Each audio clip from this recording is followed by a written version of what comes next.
오늘도 말씀으로 승리하시는 복된 날 되시길 주님의 이름으로 축복합니다. 오늘 우리에게 주신 말씀은 열왕기하 12장 1절부터 마지막 21절까지입니다. 말씀 함께 보겠습니다. 제12장.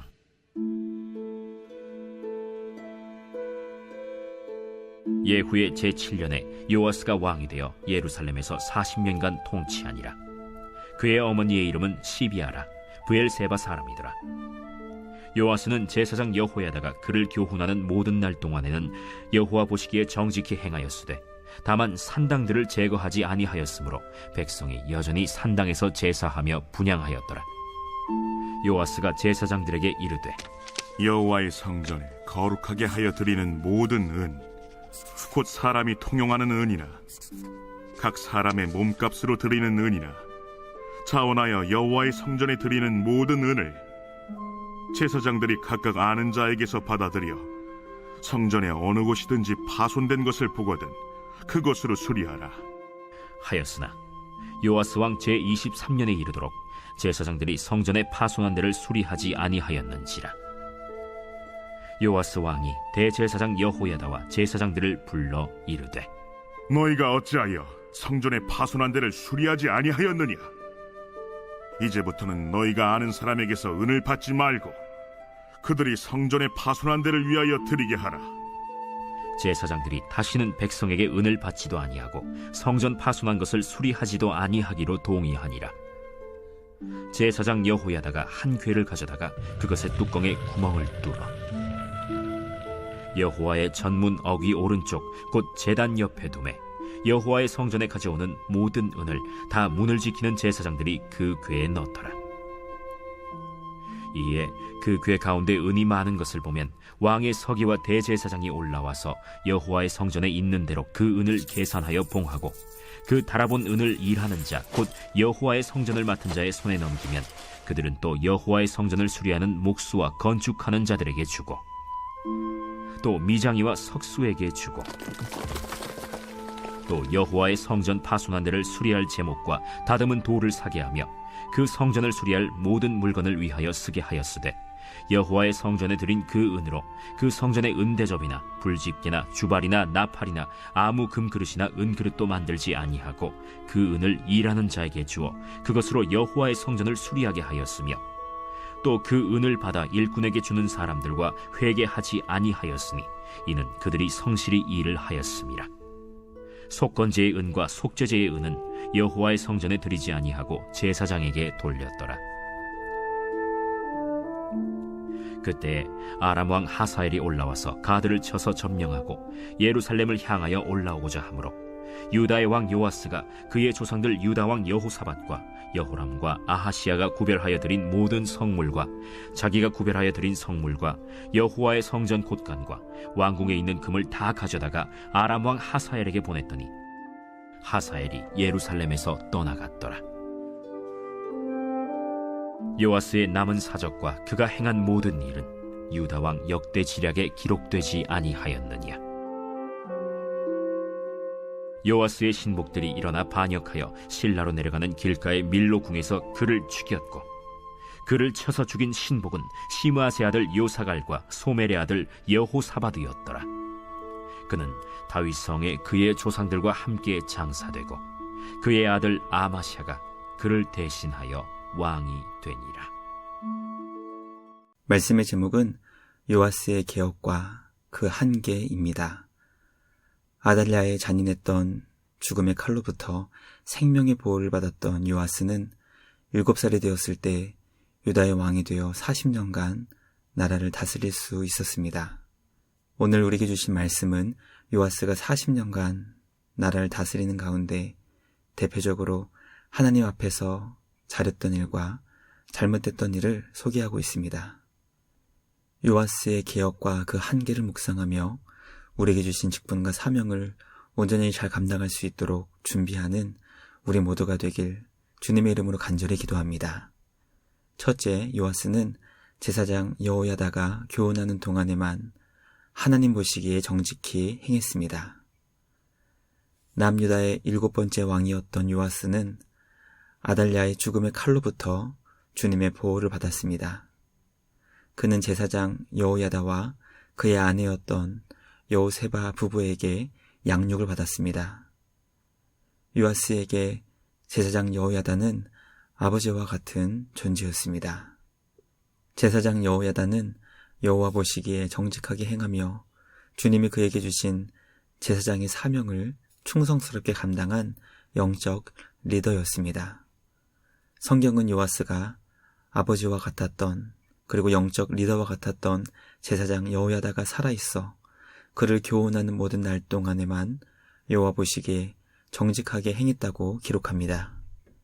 요아스는 여호야다가 죽어 자신을 교훈할 수 없게 되자 여호와 보시기에 정직하게 행할 수 없게 되었습니다.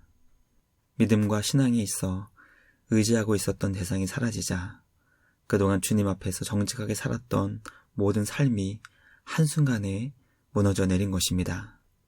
우리는 영적으로 어린아이와 같았던 요아스를 보며 믿음과 신앙에 있어 의지할 수 있는 대상이 있는 것이 참으로 귀한 것이지만 우리가 추구해야 하는 것은 믿음의 장성한 분량으로 자라는 것입니다.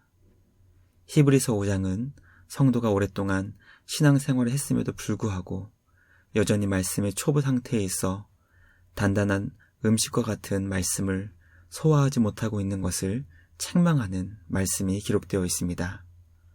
신앙의 초보 단계에 있을 때에는 귀한 믿음의 대상을 본받으며 그의 조언과 교훈을 따라 하나님이 기뻐하시는 삶을 살아야만 합니다. 그러나 영적으로 초보 단계에만 머무르게 된다면 요아스와 같이 결국 말씀의 단단한 음식을 소화하지 못하고 믿음을 의지할 수 있는 대상이 사라지게 되었을 때 하나님 보시기에 정직하게 행할 수 없게 된다는 것을 깨달아야 합니다. 우리의 믿음과 신앙이 그리스도의 장성한 분량이 충만한 데까지 이룰 수 있도록 날마다 온전한 사람으로 변화되는 우리 모두가 되길 주님의 이름으로 간절히 기도합니다. 둘째, 요아스는 성전 수리가 바르게 이루어지지 않는 상황을 주님의 지혜로 고칠 수 있었습니다. 요아스는 성전 수리가 시급했던 상황에서 제사장들에게 모든 권한을 주어 성전을 고칠 수 있는 기회를 주었습니다. 제사장들에게 성전을 수리할 수 있도록 재정을 사용할 수 있는 권한도 주었고 수리할 수 있는 넉넉한 시간적인 여유도 주었습니다. 그럼에도 불구하고 요아스 제23년에 이르도록 성전은 수리되지 않았고 여전히 방치되어 있었습니다. 요아스는 하나님께서 주신 지혜로 성전 수리에 필요한 재정을 그 일을 책임지고 감당할 수 있는 수리 전문가들에게 맡겼습니다. 그들이 책임지고 성전을 수리할 수 있게 했던 것이었습니다. 주님이 요아스에게 주신 지혜로 인해 성전은 빠르게 수리될 수 있었습니다. 말씀 묵상을 통해 요아스에게 성전을 수리할 수 있는 지혜를 주신 주님의 손길을 깨닫게 됩니다. 요아스는 성전 수리의 문제가 개선되지 않았을 때 같은 방법을 고집하지 않았고 새로운 방법을 모색하여 성공적으로 성전을 수리할 수 있게 되었습니다. 하나님께서 우리에게 지혜를 주시사 해결되지 않는 문제를 만났을 때 주님이 주시는 지혜를 통해 새로운 방법으로 문제를 극복할 수 있는 우리 모두가 되길 주님의 이름으로 간절히 기도합니다. 마지막 셋째, 요아스는 아람 왕에게 조공을 드렸고 자신의 신복들의 반역으로 죽임을 당했습니다. 요아스는 그의 영적 리더였던 여호야다가 죽고 난 이후부터 영적 분별력을 상실하여 아람 왕의 공격 앞에 주님을 의지하지 않고 조공을 드리는 것으로 문제를 해결하려고 했습니다. 그러던 중 요아스는 여호야다의 아들들을 죽이는 죄를 지었고 그 결과 자신의 신복들의 반역으로 인해 침상에서 비참한 죽음을 당하게 되었습니다. 요아스의 죽음을 보며 영적 분별력을 상실한 자의 최후가 얼마나 비참하게 끝날 수 있는지 깨닫게 됩니다. 요아스의 시신은 다윗성에는 장사되었지만 왕들의 묘실에는 들어가지 못하게 되었습니다. 하나님을 의지하지 않고 주님이 주신 소중한 생명을 무자기하게 죽였던 요아스의 시신은 왕들의 묘실에 들어갈 수 없었기 때문이었습니다. 하나님은 비참하게 최후를 맞게 된 요아스였지만 그의 아들 아마시아가 그를 대신하여 왕이 되게 하시는 것을 통해 다윗과 세우신 언약을 지켜주셨습니다. 말씀 묵상을 통해 끝까지 온전히 주님 앞에서 순종하며 주님이 기뻐하시는 믿음과 신앙으로 삶을 마감할 수 있도록 주님의 도우심과 은혜를 구할 수 있는 우리 모두가 되길 간절히 소망합니다. 주님을 향한 우리의 믿음이 삶을 다하는 그 순간에도 정금과 같이 빛날 수 있기를 주님의 이름으로 축복합니다. 묵상을 마치면 함께 기도하겠습니다. 하나님 아버지 감사합니다. 오늘 우리에게 주신 말씀을 통해 요아스의 개혁과 그 한계를 깨닫게 하시니 감사합니다. 날마다 우리 구주 예수 그리스도의 장성한 믿음의 분량으로 자라는 우리 모두가 되게 하여 주시옵소서. 주님이 주신 지혜를 통해 문제를 해결할 수 있게 하시고 우리의 삶이 다하는 그 순간까지 우리의 믿음과 신앙이 흔들리지 않고 더욱더 정금과 같이 빛날 수 있도록 주님의 긍휼과 은혜를 구하오니 주님 불쌍히 여겨 주시옵소서. 언제나 우리에게 참된 승리와 구원을 주시는 우리 주님께 감사와 찬양을 드리며 우리를 구원하신 예수님의 이름으로 기도드리옵나이다. 아멘. 오늘도 주님과 함께 말씀으로 승리하시는 복된 날 되시길 주님의 이름으로 축복합니다.